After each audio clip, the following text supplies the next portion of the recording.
Hey everyone, welcome back. If you're new here, I'm Katie, and today I am doing um just a fun little video on all of the reading challenges that I will be doing in 2024.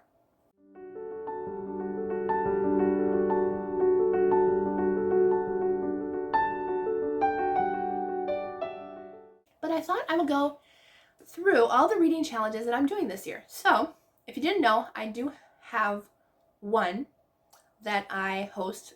This is the second year for that. That is the Read Around the World-a-thon, which I don't know if I have. Oh, I do have my, I do have my graphic up here.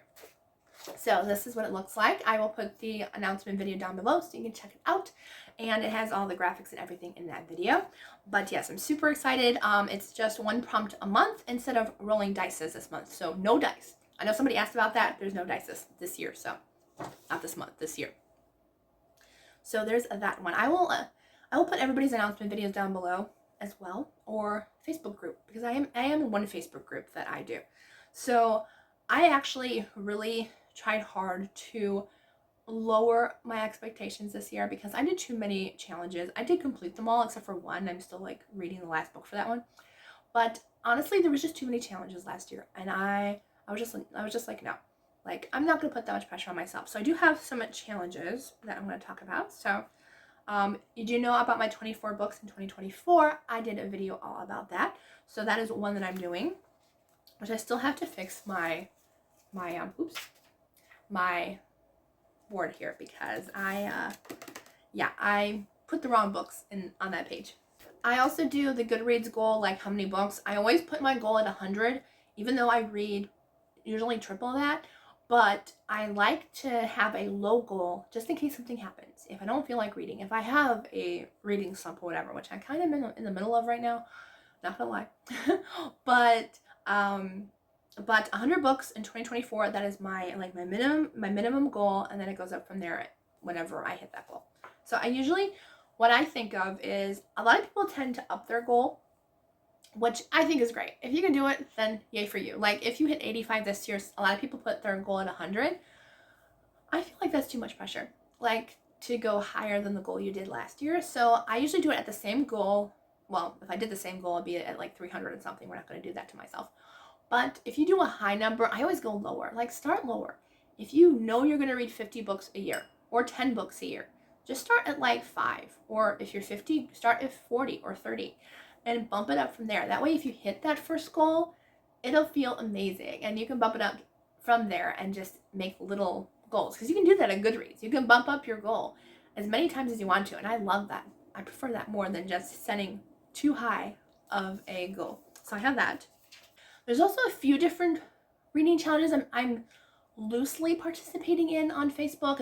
I know Bethany House is doing a reading challenge, a yearly reading challenge. I don't know if I'm going to participate in that or not. Tony Shiloh, the author, is doing one. I participated last year and really enjoyed it, so I'm going to try to do it again this year. So is Jamie Jo Wright might be doing one. She was kind of hitting around the idea that she might do one this year, so maybe she'll do one. And then I think there was one more. Oh yeah, the Avid Readers of Christian Fiction group on Facebook. They are doing a yearly reading challenge. I did it last year, enjoyed it, so I'm going to try to do it again this year. And then I'm also doing the 2024 book hoarder reading challenge. I think that's what the group's called, something like that. And I'll link it down below if you want to check it out.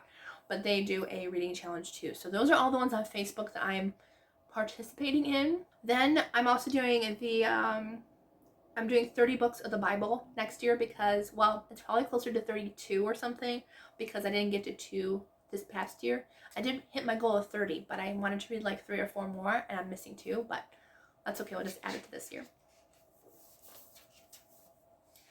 My NetGalley arcs, that's not really a challenge, but I guess it is a reading challenge. I would like to get my NetGalley arc scored at least 50. It's like a 37 right now or something, 38. So that is definitely something that I would like to get done. Oh yes, this is something that I really wanted to do instead of a lot of reading challenges, even though it already sounds like I'm doing a lot, but not a lot as last year. I feel like I did so many last year. I probably did like 15. So we're not doing that again. But I want to do my favorite authors backlog. That's a challenge that I have for myself. Not really a challenge, but I want to read not necessarily all their backlog, but I want to get some done from each author. These are only some of my favorites. I have so many other favorite authors, but at least these ones. So I have listed Jamie Jo Wright, Joan Bauer, which is a middle grade author, Joanna Davidson Politano, Melanie Dickerson, Erin Bartels, Colleen Coble, which I've read a lot of Colleen Cobles, but I still have a lot more that I need to read, Pepper Basham, Toni Shiloh, Sarah Sundin. Can you believe it? I'm surprised that I have not read every single Sarah Sundin. So I have like 2 series left and 1 standalone to read. Jennifer A. Nielsen, which is another middle grade author. Gail Carson Levine, another middle grade author that I want to read. And then Carrie Stewart Parks. So I have, I think, 1 more of her series, and I feel like I read that one. Why did I write it down? Maybe I didn't. Maybe I didn't mark it on Goodreads. That could be a possibility too, so I'll have to check that out. Okay, and then I have a couple more reading challenges that that some of my friends on YouTube are doing. I almost said Facebook. Oh yeah, I also want to do the challenge again. States I have visited through books, and then countries I have visited through books. I did it last year. You guys seem to really enjoy that video, so I want to do it again this year. So my friend Jane Reads is doing a Christian fiction challenge. I will put her channel and tag her. So yeah, so it's a monthly challenge. And then I'm also doing Oshina's Read Christian Romance Challenge, which I will link hers down below. You have to read Christian romance for hers. Jane's only is Christian fiction, could be any genre. And then I'm also doing my friend Chantel's reading challenge, which hers is really fun this year. Very different. I like how she switches it up. Like, I like to do that too, because I don't like to do the same thing over and over again. But she's doing one where you pick each month, you pick either L.M. Montgomery or Arthur Conan Doyle, and they have a prompt underneath each of their names.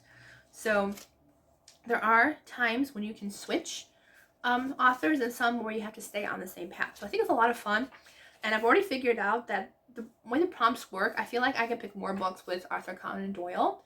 I feel like I'm more interested in mystery, Sherlock Holmes type feel, so I'm going to definitely go on his side. So those are all the reading challenges that I am participating in. A lot of them, I'm like, if I happen to skip a month, it's okay. I'm honestly kind of wanting to mood read more this year, just because, I don't know. I felt like the end of last year I didn't get to mood read a lot, so I want to mood read a little bit more this year. So that's the plan, that's the goal, hopefully. Alright, so I hope you enjoyed this video, and please don't forget to like and subscribe, and I will see you all in the next one.